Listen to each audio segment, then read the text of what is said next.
Magandang umaga po sa lahat. Welcome po sa ating pagsusuri ng Biblia. Ito pong ating pag-aaral sa ating Biblia in the different books, kaibang mga aklat nito. And we want to learn even the surface of these books, yun ng mga bagay-bagay na in general information about sa mga aklat ng Biblia. Hindi po ito very specific, but ang gusto po natin ay malalaman natin kung ano ang mga nasa loob nito, ano ang mga mahalagang mga layunin at mga aral na ating makukuha sa bawat aklat ng Biblia. Para po maging interesado tayo sa pagbabasa at pag-aaral ng mga aklat ng salita ng Diyos, aklat ng Biblia. Ngayon po, ipagpatuloy natin ang ating pag-aaral sa aklat ng propetang Jeremias. At bago po tayo magpatuloy, let us begin in seeking the Lord's help so that malalaman at maintindihan natin ang aklat na ito. Let us pray. Our gracious Father in heaven, we cannot do anything without Thee. And we thank Thee that Thou art our God who wants us to know Thy word and wants us to understand Thy word. Here we are, O Lord, that we desire to learn from the prophet Jeremiah so that we can have the interest and the desire to learn from this important book. And through this, may we see Thy goodness and Thy faithfulness unto Thy people.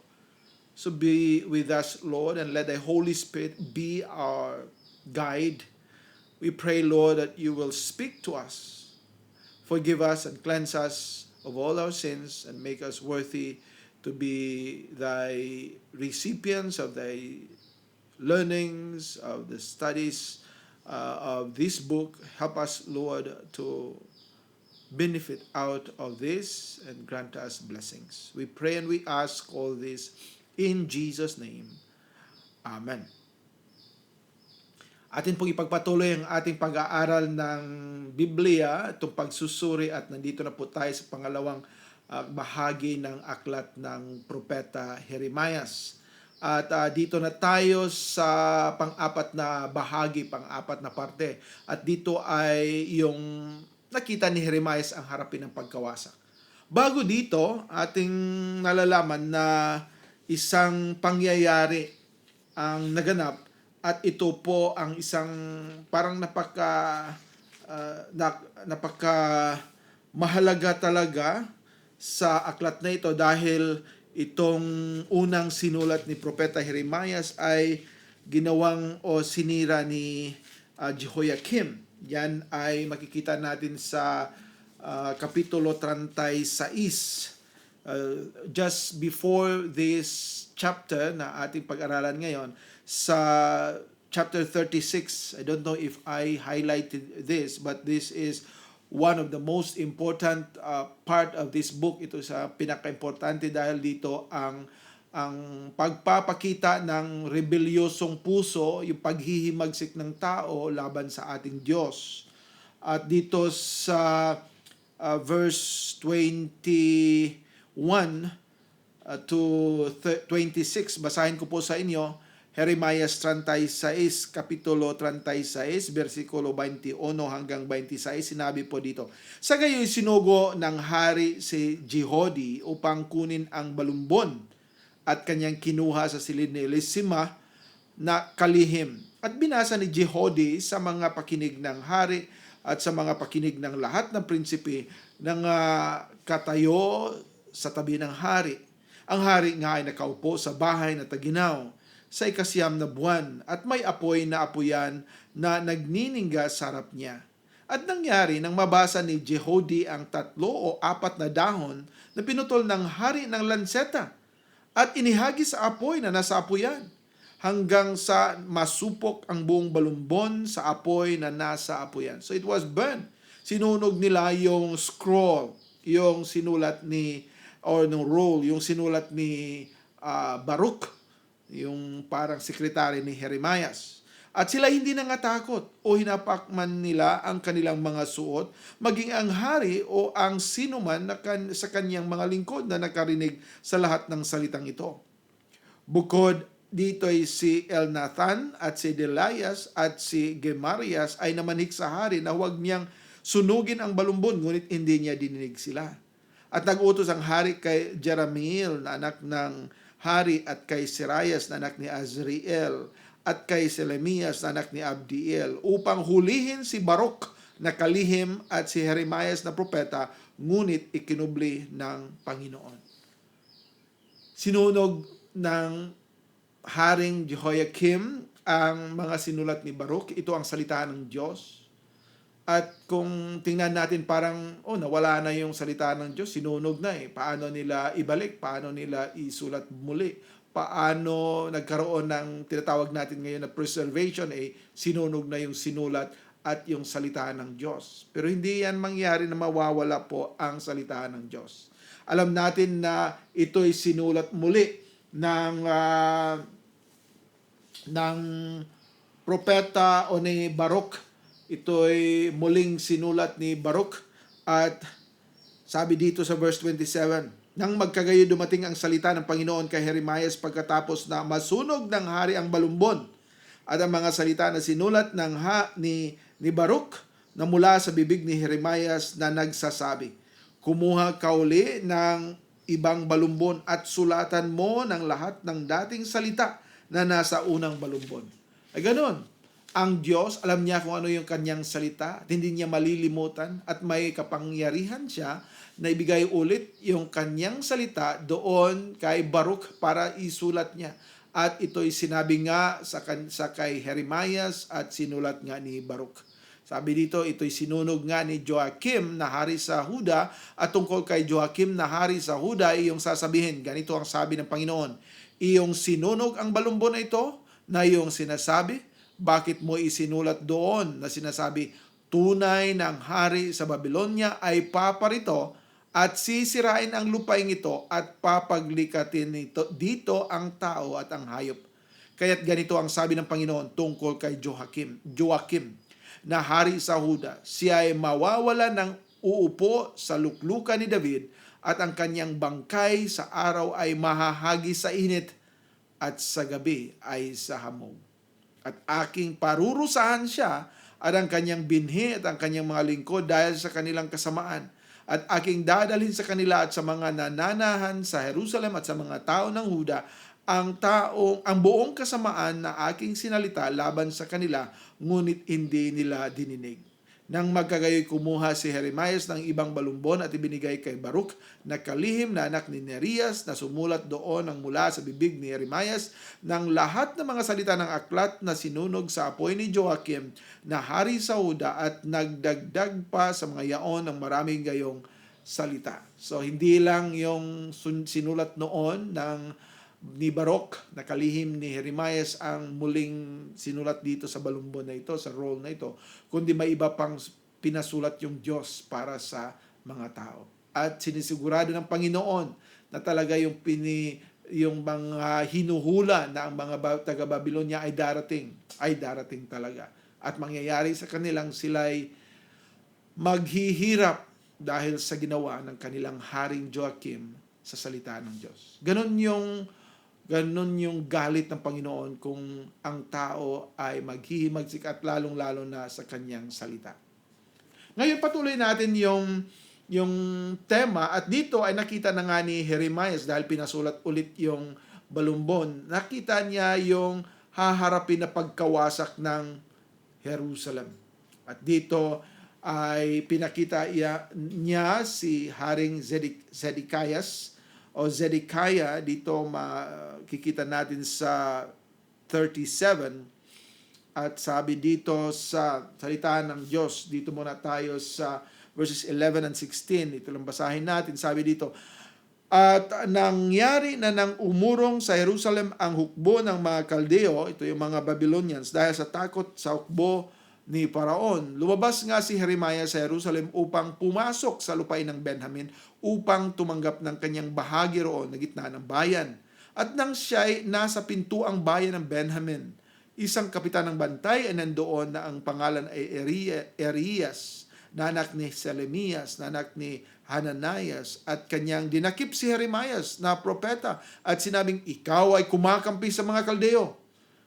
Ayan ang kanilang akusasyon ni Jeremias dahil ang mga propesiya, mga hula ni Jeremias ay talagang 70 taon na sila ay maging sakop sa mga Babylonians o mga taga-Babylonia.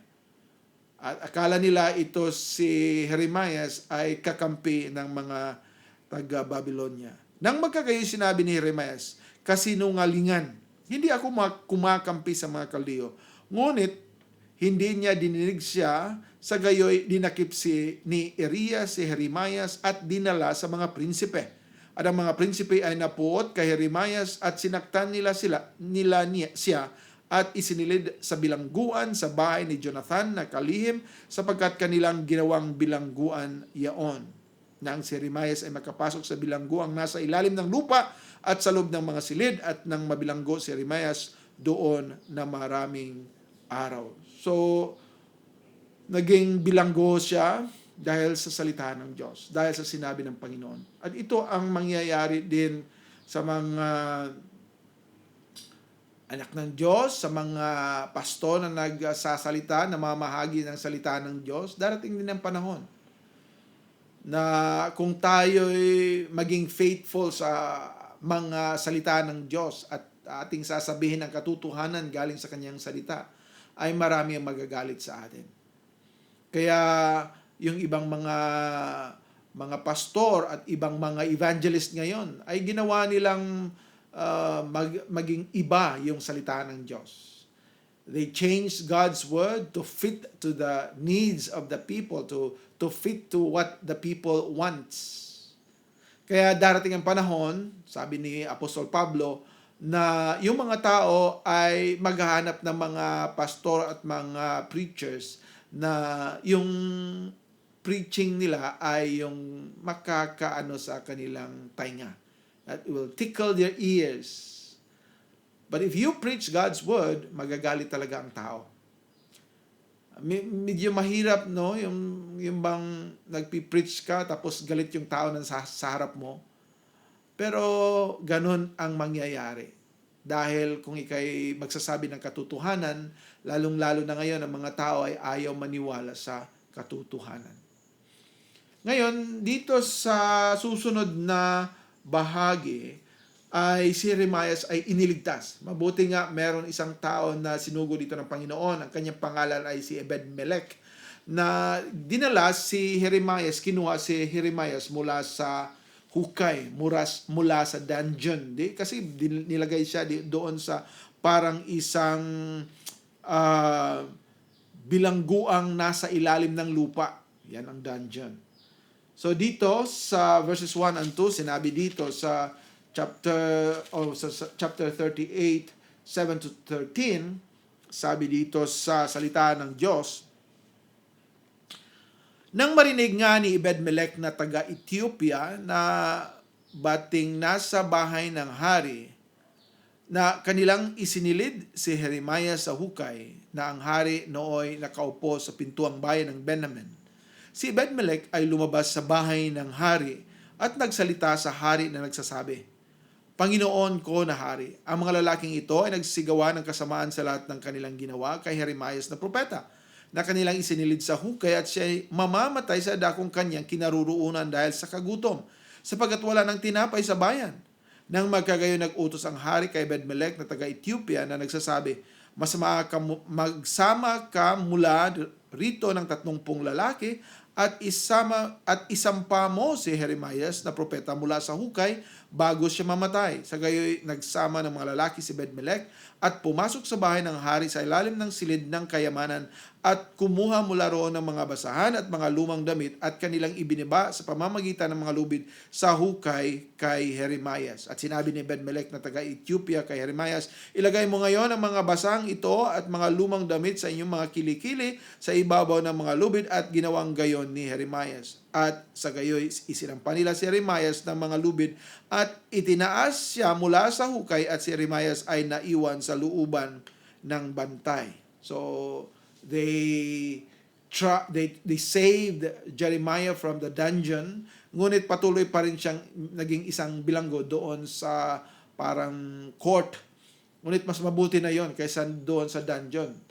At dito nang magkagayo sinabi magkagayo nagsugo si Sedekias na hari na ipinagsama si Jeremias na propeta sa ikatlong pasukan na nasa bahay ng Panginoon, at sinabi ng hari kay Jeremias, magtatanong ako sa iyo ng isang bagay, huwag kang maglihim sa anuman sa akin. Nang magkagayo sinabi ni Jeremias kay Sedekias, kung sasaysayin ko sa iyo, hindi mo baga tunay na ipapapatay ako, at kung bigyan kita ng payo, hindi ka makikinig sa akin. Sa gayoy si Sedekias ay sumumpang lihim kay Jeremias na nagsasabi, buhay ang Panginoon na lumalang ng ating kaluluwa. Hindi kita ipapapatay o ibibigay man kita sa kamay ng mga lalaking ito na nagsisiusig ng iyong buhay. Kaya sinabi ni Jeremias dito ang katotohanan. At dito nga sinabi ni Jeremias na magkaroon nga ng pagdating ng mga Babylonians sa Judah in order to conquer the third time, at doon yung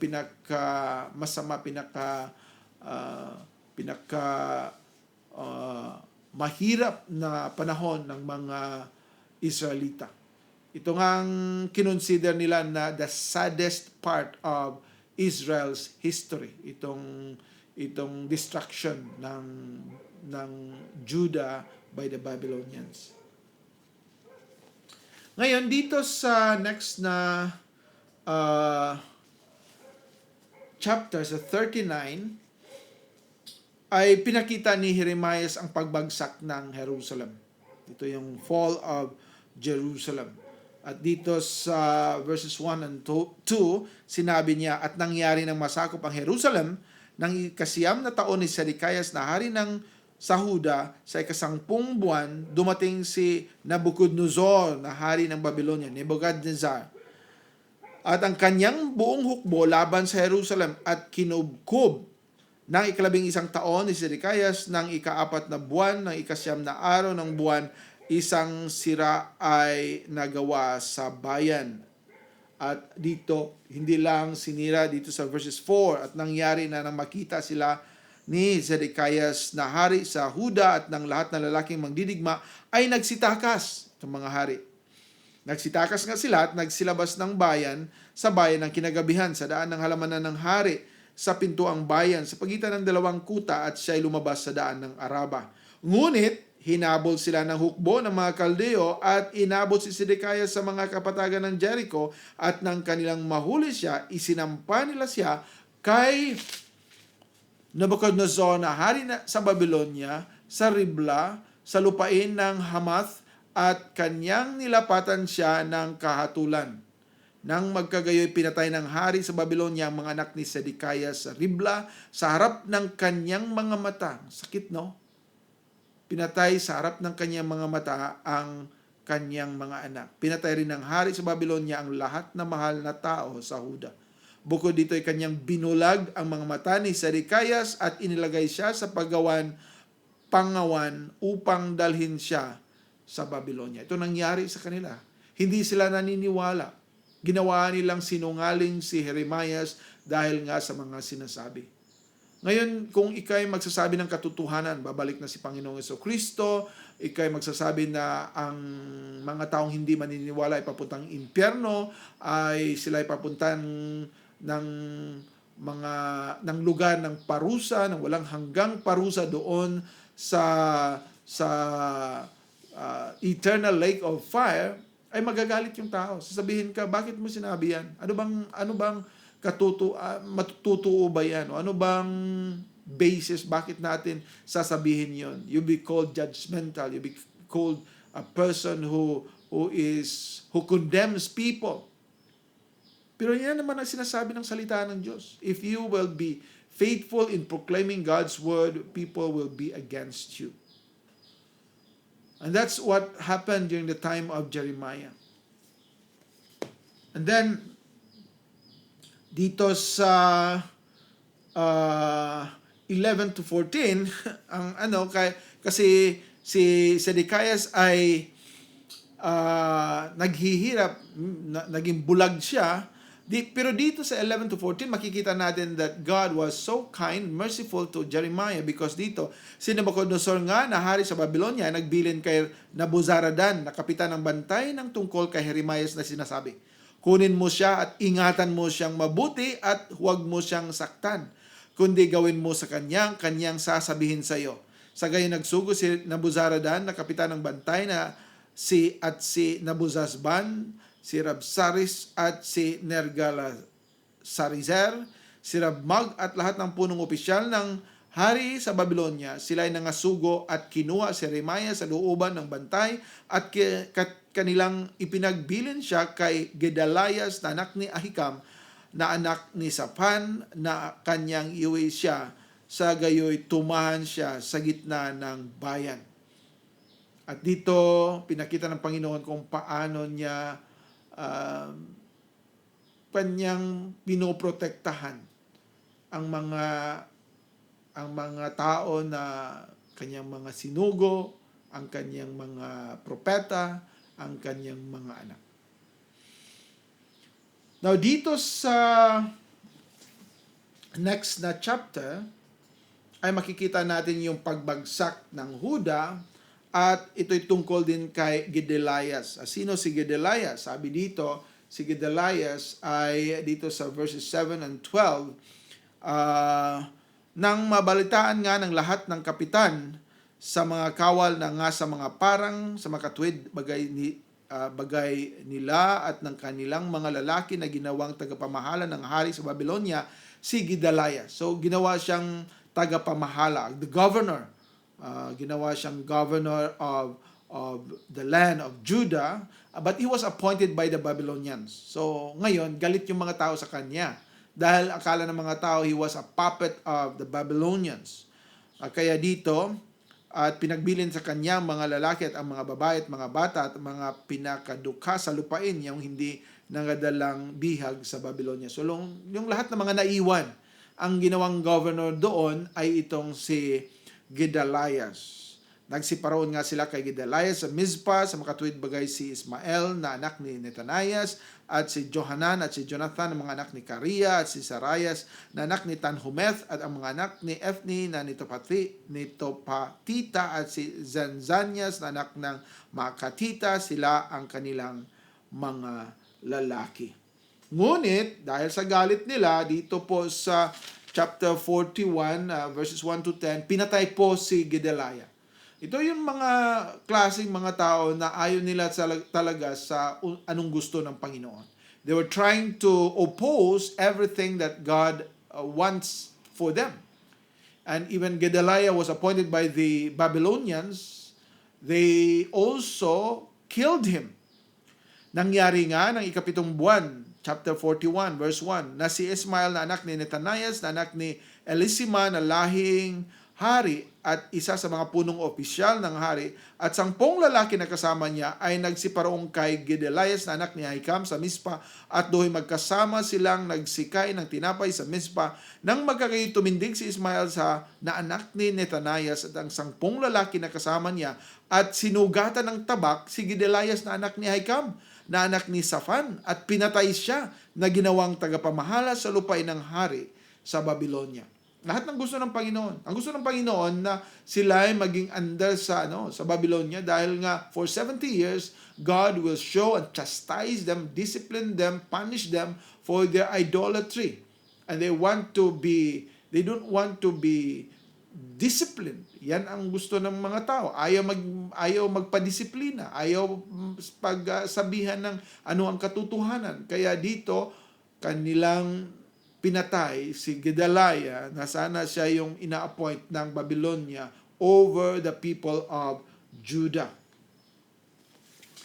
Now, patuloy nating pag-aralan itong mga nakita ni Jeremiah.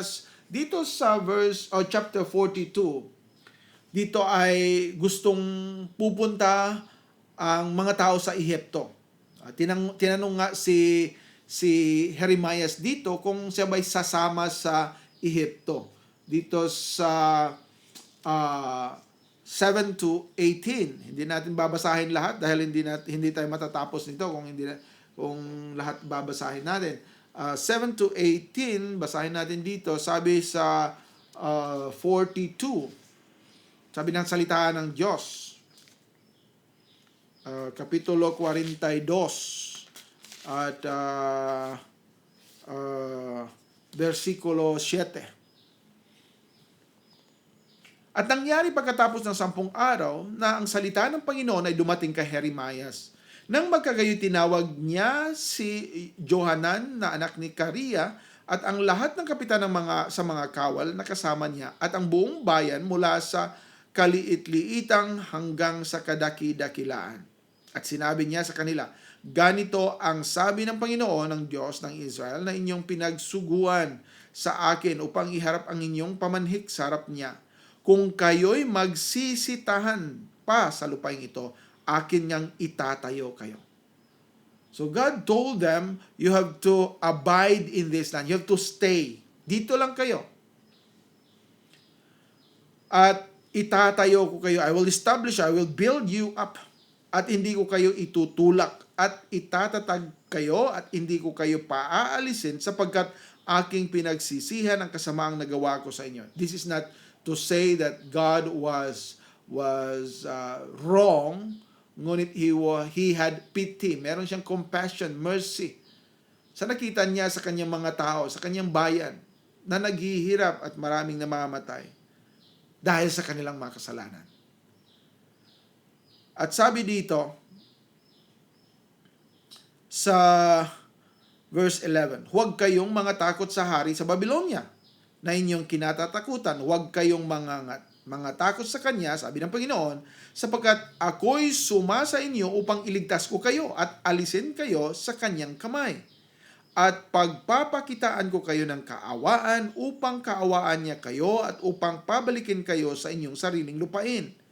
Ngunit kung iyong sabihin, kami ay hindi magsisitahan sa lupain ito na anupat hindi ninyo talimahin ang tinig ng Panginoon ninyong Diyos na nagsasabi hindi, kundi pag magsisiparoon kami sa lupain ng Ehipto na hindi namin kakikitaan ng digma o kariringgan man ang tunog ng pakakak o kagugutuman ng tinapay at doon kami magsisitahan. Dito, ayaw nila. Gusto nila, sabi nila, no, punta kaming Egypt. Mas mabuti pa doon. Hindi namin makikita yung digmaan, hindi namin maririnig yung mga trompeta, digmaan pa rin yun. Hindi kami magugutom, pupunta kami doon. Anong sabi ng salita ng Diyos? Inyo ngang pakinggan ang salita ng Panginoon. Nalabi sa Huda. Ganito ang sabi ng Panginoon ng mga hukbon ng Diyos ng Israel. Kung inyong lubos na ihaharap ang inyong mukha na pumasok sa Ehipto at magsiparoon upang magibang bayan doon, mangyayari nga na ang tabak na inyong kinatatakutan ay aabot sa inyo roon sa lupain ng Ehipto. At ang kagutom na inyong kinatatakutan ay susunod sa inyong mahigpit doon sa Ehipto at doon kayo mga mamatay. Kung ayaw nyo makinig, kaya yan ang kailangan sa atin. We have to listen to God's word. It may not be that nice sa ating paningin. Ito ang nakikita ng mga tao sa Jerusalem. Bakit pa tayo tatahan dito sa Jerusalem? Ang daming patay. Naghihirap na nga tayo. Walang makakain dahil sinira lahat ng mga Babylonians. Bakit sinabi pa ng Panginoon na dito lang kayo? But even if, kung anong makikita natin sa paligid, mahirap man, parang hindi natin kaya. But when God says, dito lang kayo, dito kayo. Kung ang tingnan natin, yung mga circumstances ng buhay, hirap pala dito, ang hirap ng hindi tayo mabubuhay dito. Babalik tayo, pupunta tayo sa Egypt. Kaya sabi ng Panginoon, yung tabak na kinatatakutan ninyo, susundin kayo. Yung gutom na ayaw ninyo, doon kayo at doon kayo papatayin. If you will not obey God, so it's important for us to really trust in the Lord, to obey Him, not in the circumstances. Dahil yung marami sa atin naghanap ng signs, di ba? Ito yung sign o ganon. Hindi yun ang salita ng Diyos ang dapat natin pakinggan. Dahil kung tingnan natin yung paligid natin, we will be confused. We will have to listen to God's word. Anong sabi ng Panginoon? Dito ang pinakinggan nila o tiningnan nila ang paligid, circumstances, hindi yung sinabi ng Panginoon. Kaya pumunta nga silang Ehipto. Napasama pa nga si Jeremiah. Sabi ng Panginoon, you have to go with them. Itong mga tao, para makita nila at pagpatuloy mong sasabihin sa kanila, ano ang mangyayari sa kanila. Kaya ang payo ni Jeremiah at ang salita ng Diyos ay tinanggihan nila. Alam natin ito dahil ayaw nila ng sinabi ng Panginoon in chapter 43, verses 1 to 4, talagang sinabi nila dito. At nangyari na nang si Jeremiah ay makatapos ng pagsasalita ng buong bayan ng lahat ng mga salita ng Panginoon nilang Diyos na ipinasugo sa kanya ng Panginoon nilang Diyos sa kanila sa makatwid ang lahat ng mga salitang ito.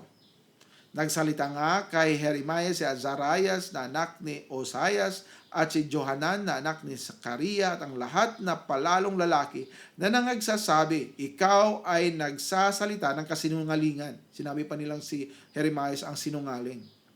Hindi kasinugo ng Panginoon nating Diyos na magsabi kayo huwag magsiparoon sa Ehipto na magibang bayan doon.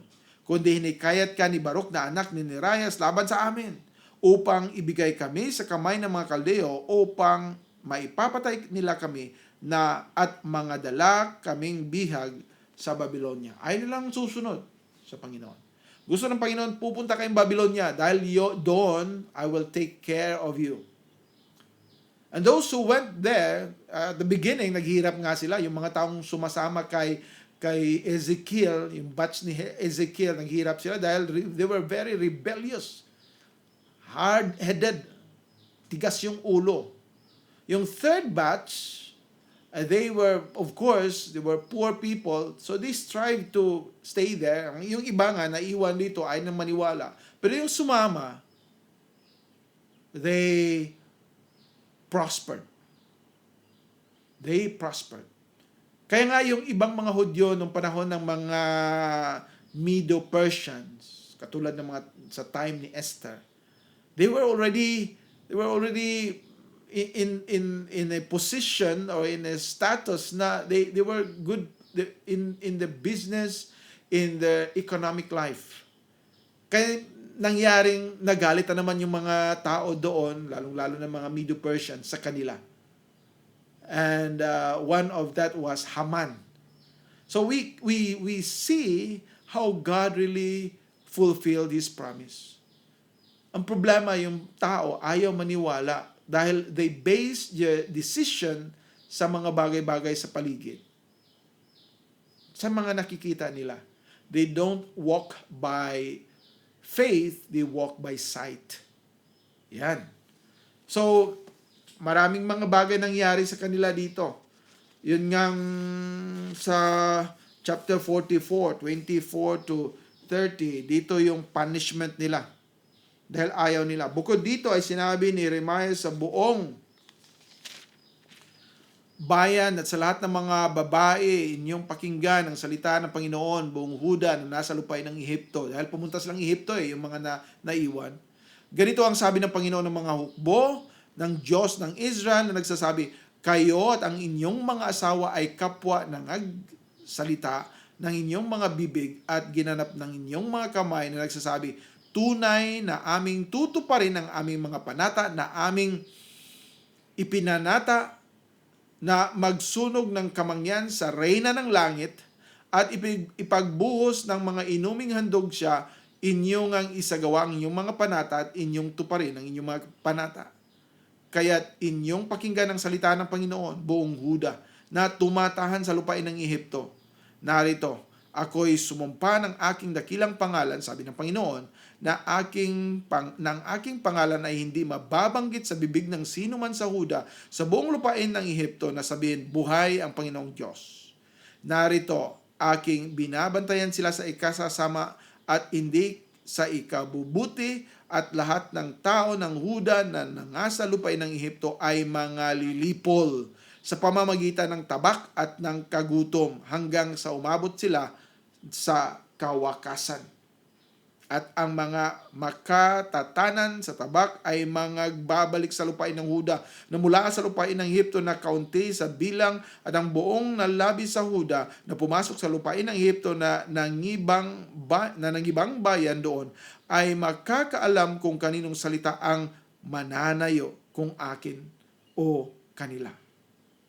So Jeremiah was saying, okay, and God will tell them sinong salita ang maging established dito. At ito ang magiging tanda sa inyo, sabi ng Panginoon, na aking parurusahan kayo sa dakong ito upang inyong makilala ng aking salita ay tunay na tatayo laban sa inyo sa ikasasama. They have already suffered, they have already experienced great pain and death dahil sa mga Babylonians. Pumunta silang Ehipto, patuloy pa rin nilang ginawa yung kanilang mga pagsisimba doon sa, sabi dito, yung parang mga, yung paniniwala ngayon sa reyna ng langit. Kaya nagalit patuloy ang Panginoon. At dito sinabi, ganito ang sabi ng Panginoon, narito aking ibibigay si Faraon Hopra na hari ng Ehipto sa kamay ng kanyang mga kaaway at sa kamay ng nagsisiusig ng kanyang buhay, gaya ng pagkabigay ko kay Sedekayas na hari sa Huda na kamay ni Nebuchadnezzar na hari sa Babylonia na kanyang kaaway at tumuusig ng kanyang buhay. Dahil naniniwala kayo sa Ehipto, naniniwala kayo sa hari doon, pati yung hari, kasama yung hari na pinaniwalaan ninyong makapagbigay sa inyo ng proteksyon, siya ay papatayin ng mga Babylonians. Ayan. Kung hindi tayo makikinig sa Diyos. Let us listen to the words of God. Let us submit to Him. Dahil kung hindi, there will come a time that really we have to face God's judgment. It's fearful. It's fearful to fall into the hands of the living God, because He is a consuming fire. He will truly purge us and punish us if we are not obedient to His word. Now ngayon, dito sa mga nakita ni Jeremias, ay binigay niya yung kanyang pagbubuod, parang summary dito sa chapter 45. It is the shortest, by the way, of the chapters in Jeremiah. And this is a form of summary sa mga nangyayari doon sa Huda. At sinabi dito, ang salita na sinalita ni Jeremias na propeta kay Baruch na anak ni Nerias nang sulatin niya mga salitang ito sa isang aklat sa bibig ni Jeremias nang ika-4 na taon ni Joachim na anak ni Josias, hari sa Huda, na nagsasabi, ganito ang sabi ng Panginoon, ang Diyos ng Israel, sa iyo, O Baruch, iyong sinabi sa ko ngayon, sapagkat ang Panginoon ay nagdagdag ng kapanglawan sa aking sakit, ako'y pagod sa kaangal at wala akong kapahingahan. Ganito ang sabihin mo sa kanya. Ganito ang sabi ng Panginoon, narito ng aking itinayo ay aking ibabagsak at aking itatanim o itinanim ay aking bubunutin at ito'y sa buong lupain. At ikaw baga ay humahanap ng mga dakilang bagay para sa iyong sarili? Huwag mong hahanapin sapagkat narito ako'y magdadala ng kasamaan sa lahat ng tao, sabi ng Panginoon. Ngunit ang iyong buhay ay ibibigay ko sa iyo na pinakahuli sa lahat ng dakong iyong kaparuruunan. People are seeking great things for themselves. At sabi ng Panginoon, seekest thou great things for thyself? Seek them not. Huwag mong hanapin. Dahil kung yan ang hanapin mo na ikay maging great, maging sikat, maging pinakamayaman, pinakasikat na tao, pinakadakilang tao dito sa mundo o sa iyong bayan, that would mean tragedy, disaster. Because that is not what God wants for us. He wants us to glorify His name. He wants us to make His name great, not our name. not our names. So we have to remember that.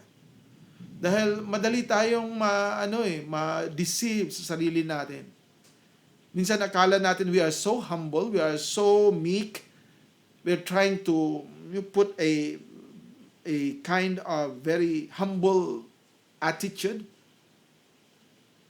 Pero sa loob-loob ng puso natin, we want to be known, we want to be great, we want to be given praise. We exalt ourselves. And in a way, abasing the name of God. Kaya itong mga bayan na hindi tumutulong o hindi gumawa ng kahit anong paraan para tulungan yung Judah o Israel, they received also God's punishment. Merong mga propesiya dito laban sa mga bansa na hindi tumulong, at kung tumulong sila sa pagsisira ng bayang Israel. Dito sa chapter 46 ay yung sabi para sa Ehipto. Marami na tayong naririnig kanina tungkol sa Ehipto. Ngunit dito sinabi sa verses 13 to 19. Basahin ko lang sa inyo. Ang salita na sinalita ng Panginoon kay Jeremias na propeta kung paanong si Nebuchadnezzar na hari sa Babylonia ay darating at sasaktan ang lupain ng Ehipto. So, narinig natin na yung Babylonians, they came down to Judah, but then hindi lang sa Judah, but they went down as far as Egypt. Remember, ang Judah ay nasa Middle East. Yung Egypt ay nasa baba pa, sa North Africa. Bumaba pa sila hanggang doon. Bakit bumaba pa sila? God moved them to go down because yung mga tao sa Israel bumaba doon sa Ehipto. At pinakita ng Panginoon yung ginawa ninyo, that you trusted the God or the Pharaoh or the nation of Egypt rather than believe in my word. Makikita ninyo kung anong gusto ng Panginoon talaga para sa inyo. So you see, God is able to control everything. Hindi lang yung mga tao ng Israel, pati yung Babylonians, pati yung Egypt, lahat ng mga tao. Akala ninyo walang control yung Panginoon sa Russia, sa North Korea, at ano pang mga klaseng mga dictatorial na mga government ngayon? God is in control. But you may ask, bakit hindi niya binigyan, dinidisiplina itong mga bansang ito? God is giving us or showing us that He is indeed sovereign. At hindi pa niya binigay ang kanyang paghukom, kanyang paglilitis ng mga bayang ito, but it will soon come. That's why we should not be proud to think na mas mabait tayo. God is in control even over those dictatorial states. He is able to control them. In fact, kung hindi yan kinokontrol ng Panginoon, matagal na pinaputok nila yung kanilang mga nuclear bombs. But God knows when is the perfect timing. So, hindi natin siya didiktahan. Hindi natin siya pagsabihan dahil siya ay Diyos at siyang may kapal at may alam sa lahat. Ang dapat gawin natin ay susunod tayo, yuyuko tayo, yes Lord. Sana ganyan. We don't have to dictate and tell God what to do. Ang dapat nating sabihin, Lord, tell me what to do. Hindi natin pagsabihan ng Diyos. Dapat tayong pagsabihan ng Diyos at tayo susunod. And then dito may isang bayan naman, itong mga anak o mga Filisteo. Ay ito dito sa chapter 47 verses 1 and 2. Ang sabi dito, ang salita ng Panginoon na dumating kay Jeremias sa propeta tungkol sa mga Filisteo bago sinaktan ni Faraon ang Gaza. Ganito ang sabi ng Panginoon, narito, tubig ay umahon mula sa hilagaan at magiging baha at aapawan ng lupain at ang lahat na nangaroon ang bayan at ang nagsisitahan doon at ang mga tao ay nagsisihiyaw at lahat ng mananahan sa lupain ay magsisitangis. Grabe yung paghihirap. Hanggang ngayon, itong mga lugar ng Filisteo ay naghihirap pa rin. Ito yung Gaza ngayon. Hindi yung Egypt, no, yung ang nag-destroy o nag-punish sa kanila, ngayon Israel na naman. But that is what is, yun yung aabutin ng mga bayan na hindi talaga kinikilala nilang Diyos. Sabihin nyo, bakit may ibang naman, lahat naman mga bansa, ayaw nila ng Panginoon, ayaw nila ng Diyos ng Biblia. Oo nga, that's why there will come a time na lahat ng mga bansang ito masisira. They will be judged, punished by God, and when that will come, that will be in the time when the Lord Jesus Christ comes as the ruler, the King of Kings, and the Lord of Lords. Well, He will sit on the throne of David in the city of Jerusalem, and that will be a millennial reign of the Lord Jesus Christ. And all of us who have trusted in Christ will be there. Kaya let us be expectant of this. Problema ngayon sa mga Christians, they are looking forward to pleasures and riches of this earth today. Hindi yan mangyayari. Hindi yan ang plano ng Panginoon. Ang gusto ng Panginoon, we have to save souls today. Because these souls that will be saved will be enjoying the richness, abundance of the earth in the millennial reign. Problema kasi ngayon, gusto nilang millennium na ngayon. Hindi pa. We have to spread the gospel so that others will be saved. Of course, hindi tayong makapag-save ang Diyos, ngunit we are used as instruments. That's why we have to tell others. And we have to pray and ask the Lord to show us and guide us so that we can continue on preaching the Word of God. Moab, ito rin. Tingnan natin sa verses 14 and to 25. Itong lugar sa Moab, nasa south po ito. At dito sa verse 14, hindi natin basahin ito lahat dahil medyo mahaba na. But here in just a little bit in chapter 14, sabi dito, bakit ninyo sinasabi kami ay mga makapangyarihang lalaki at mga matapang na lalaki na mangdigdigma?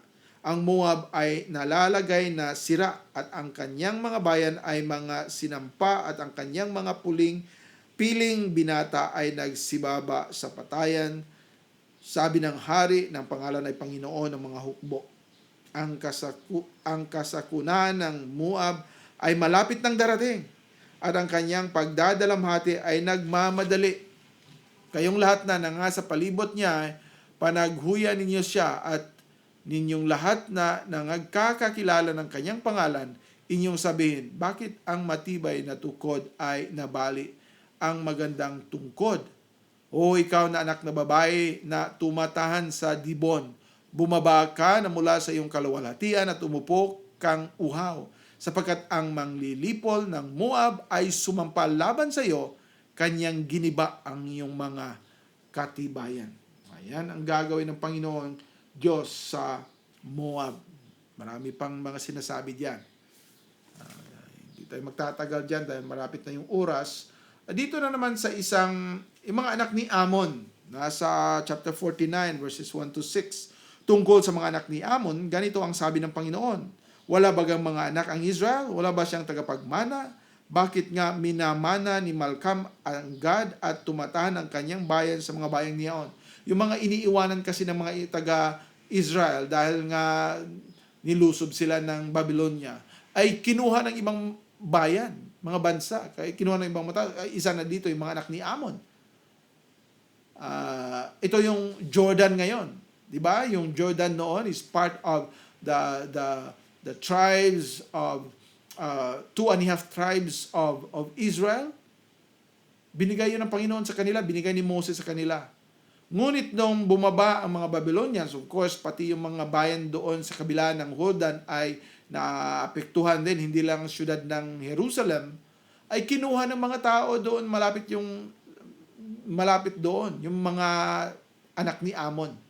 Yun yung tinatawag ngayon na Aman. Ang Aman is ang kapital ng Jordan o Jordan.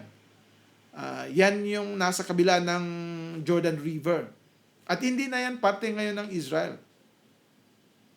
So, ito ngang dito sa ano din, sa kabila ng banda towards the river of Jordan, yan, ay occupied din yan ng mga hindi mga Israelita. Ngayon, so sabi ng Panginoon, kayong akala ninyo wala nang mga Israelita na babalik diyan, na kayo yung nagmamana sa kanilang mga lupain. Kaya't narito ang mga kaarawan ay dumarating, sabi ng Panginoon, na aking iparirinig ang kaingay ng digmaan laban sa Raba ng mga anak ni Amon, at magiging isang gibang bunton, at ang kanyang mga anak na babae ay masusunog ng apoy, kung magkagayon mga aariin ng Israel ang nagari sa kanya, sabi ng Panginoon. Ay, kukunin yan, ibibigay balik sa mga taga-Israel. Dahil sa kanila yan. Sinong nagsabi? Yung Diyos. Ang Diyos ang may-ari ng lahat ng lupain ito dito sa mundo. Siya may-ari ng mundo. Siya may-ari sa lahat ng mga andito sa mundo. Bakit hindi na, kung ikaw yung mga may-ari, no? Ikaw may-ari ng lupa, at may mga taong papasok sa lupain mo, pwede mong sabihin mo, labas kayo dito, hindi sa inyo ito. Ako ang may-ari dito, kaya ako ang may alam kung sino yung mga taong dito sila titira. Hindi kayo yung maging na gusto nyong titira dahil matagal na kami dito eh. Hindi.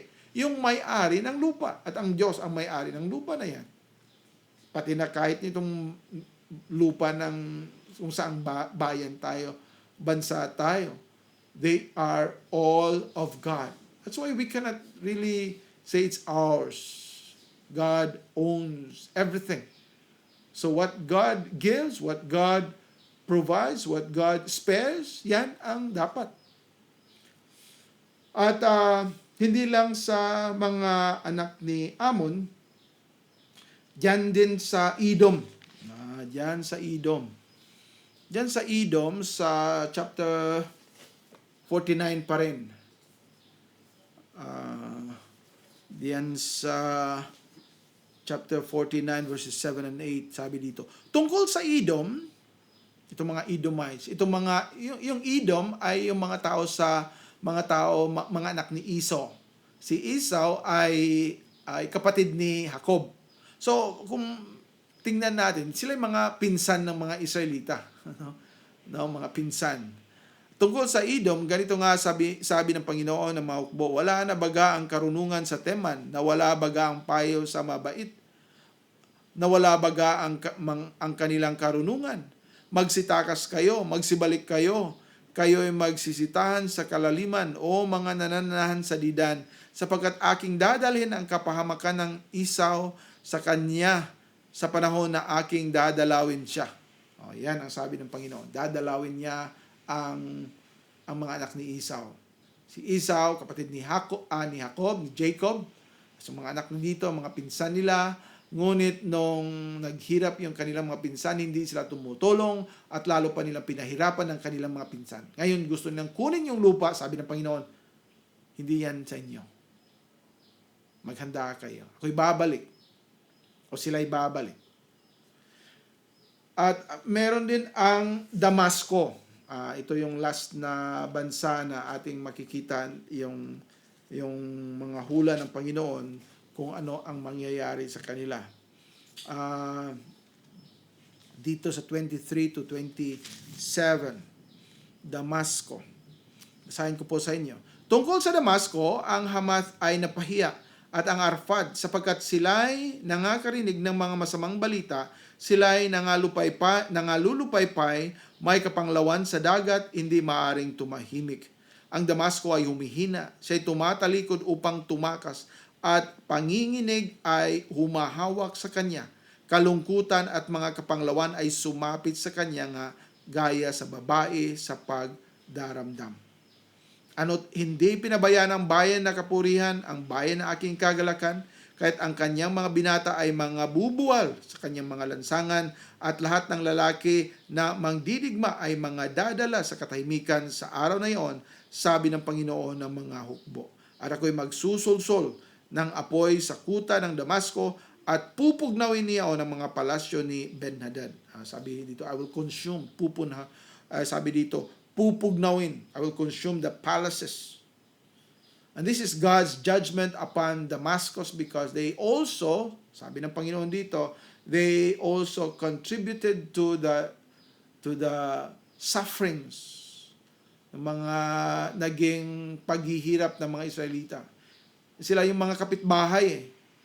Sana kung ikaw, no, pag makakita ka ng kapitbahay mo, yung bahay ay nasusunog, tutulong ka, dadala ka ng tubig doon para mahinto yung sunog. Anong ginawa ng Damasco? Para siyang isang kapitbahay, nasusunog na nga yung bahay, yun, kinukuha pa niya yung mga bagay-bagay doon na maano para sa kanya. Instead of helping, he was rubbing. Instead of putting off the fire, he was taking things na hindi sa kanila. Ganyan ang nangyari. Hindi lang ang Damasco, kundi yung ibang mga bansa o in those days, mga kingdoms na malapit o kalapit ng Israel. Kaya sabi ng Panginoon, dahil ginawa ninyo ito, kayo din ay maghihirap. Dito sa last na portion meron pang Kedar at Hazor pala. Sorry. At itong Kedar at Hazor ay sinabi dito sa 28. Tungkol sa Kedar at sa mga kaharian ng Hazor na sinaktan ng Nebuchadnezzar na hari sa Babylonia, ganito ang sabi ng Panginoon, magsibangon kayo, magsisampa kayo sa Kedar at inyong lipulin ang mga anak ng silanganan. Ang kanilang mga tulda at ang kanilang mga kawan ay kanilang kukunin para sa kanilang sarili, ang kanilang mga tabing at lahat nilang sisidlan at ang kanilang mga kamelyo at hihiyawan nila sila kakilabutan sa lahat ng dako. Sabi dito, Kedar, concerning the kingdoms of Hazor, Babylon, which Nebuchadnezzar says, king of Babylon shall smite. Ito yung mangyayari din sa kanila. The kingdom will be the kingdom will be destroyed also. Meron pang Elam. Itong Elam dito sa 49:34 to 39. Ang salita ng Panginoon na dumating kay Jeremias na propeta tungkol sa Elam sa pagpasimula ng paghahari ni Zedekias sa hari na Huda na nagsabi, ganito ang sabi ng Panginoon ng mga hukbo, narito ang aking babaliin ang busog ng Elam, ang pinakapangulo ng kanyang kapangyarihan. At si Elam ay dadalhin ko ang 4 na hangin mula sa 4 na sulok ng langit at aking pangangalatin sila sa lahat ng hangin yaon at walang bansang hindi kararatingan ng mga tapon mula sa Elam. Yan ang maging punishment nila. They will scatter, sabi dito. Mangangalat sila. They will scatter toward all those 4 winds, north, south, east, west. Yan ang punishment ng Panginoon sa kanila. Ngayon, of course, yung Babylonia, kung ibig sabihin, kung tingnan natin, parang sila yung ginamit ng mga servants ng Panginoon. They were used by God to chastise Jerusalem. Ibig sabihin ba they are excused dahil nga naging instrumento of God's will upon His people. So bigyan na lang sila ng excuse kung anong ginawa nila. Hindi pa rin. Dahil yung ginawa nila ay masama pa rin. When God says or states or gives His justice, it is fair, clean justice. Ginamit nga sila, naging mga instrumento sila to chastise God's people, but they also, many of them overdo kung anong gusto ng Panginoon, and they made the people of Israel suffered more than what God has, of course, God knows, and God allowed it so that they can experience yung anong sama ng ginawa nila. But the Babylonians are not excused. Don't think na ginamit sila ng Panginoon at yung masamang mga bagay na ginawa nila parang they are swept under the carpet. Hindi na natin bigyan pansin yan dahil ginamit naman sila ng Panginoon. Hindi. They will also be judged. So, dito po sa chapter 50, yan ang sinabi ng Panginoon. Ang salita na sinasabi ng Panginoon tungkol sa Babylonia, tungkol sa lupain ng mga Kaldeo, sa pamamagitan ni Jeremias na propeta, inyong ipahayag sa gitna ng mga bansa at inyong itanyag at mangagtaas kayo ng watawat, inyong itanyag at huwag ninyong ikubli, inyong sabihin, ang Babylonia ay nasakop, si Bel ay nalagay sa kakahihiyan, si Merodach ay nangalulupaypay, ang kanyang mga larawan ay nalagay sa kahihiyan, ang kanyang mga Diyos-Diyosan ay nanganglupaypay, sapagkat mula sa hilagaan ay sumampang isang bansa laban sa kanya, nasisira ng kanyang lupain at walang tatahang doon, sila'y nagsitakas, sila'y nagsiyaon, ang tao at gayon din ang hayop. 586, they destroyed Jerusalem. 539, not that far, siguro mga 30 years or less, they were invaded, destroyed, defeated by the Medo-Persians, Cyrus. At alam niyo, yung pangalan ni Cyrus ay sinabi na ni Isaias. 100 years before nangyari ito, sinabi na ni Isaias. Sabi ni Isaias, may isang hari nangangalang Cyrus. Yan yung Medo-Persians. And it will destroy Babylonia. Hindi pa nga kilala yung Babylonia noon eh. Panahon ni Isaias, di ba? Naging lang sila, they started pa nung time ni Hezekiah, yung they were invited to come to Jerusalem. Start pa silang maging superpower. Pero alam na ni Isaias dahil nga sabi ng Panginoon na they will be defeated by Cyrus. Ito naman si Cyrus ng Medo-Persians. Siya yung nagbigay ng pahintulot sa mga taga-Judah, sina Zerubbabel at Joshua, no? Ibang Joshua ito, sa panahon na ni Zerubbabel, na babalik doon. Exactly 70 years. Bumalik sila doon sa Jerusalem to rebuild the second temple. The second temple. Sinira nga yung temple ni Solomon. So yung second temple, sina Zerubbabel at Joshua ay bumalik doon. Later, yung time ni Ezra at yung time ni Nehemiah. Yan yung post-exilic, yung pagkatapos na na-exile sila sa Babylon. So malaking malaman natin yung history. And indeed, the Babylonians were destroyed, they were killed. It's the son of Nebuchadnezzar. The time of Daniel. Daniel buhay pa nung panahon na yon. Daniel was existing. Daniel was in the court of the Babylonians. Yung dumating ng mga Medo-Persians, andun pa rin siya. Dahil nga, wala siyang very clean yung kanyang buhay.